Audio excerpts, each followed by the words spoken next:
Andito pa rin tayo sa Negros Occidental at ngayong araw tayo patungo sa isa na naman sikat na pasyalan ng mga riders. Yun ang Hermit Mountain na matatagpuan sa Barangay Biyaw, Binalbagan, Negros Occidental.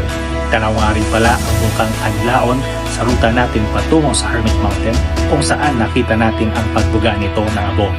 Sa Hermit Mountain nga ay tiyak na mapapamangha ka sa natatanging ganda nito. I love Binalbagan!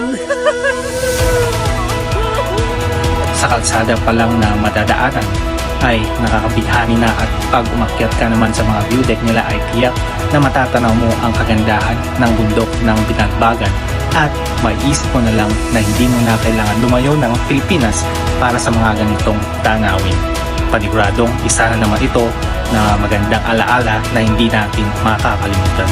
Meron din mga kainan na madadaanan, kabilang na rito ang Rems Food and Refreshment.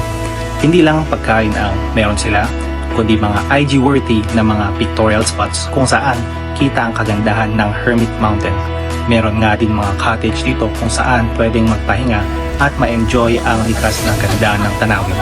Isa na nga din na tiyak na makakadagdag sa ganda ng tanawin dito ay ang sunrise at sea of clouds sa umaga basta't naayon sa panahon ang pagpasyal dito.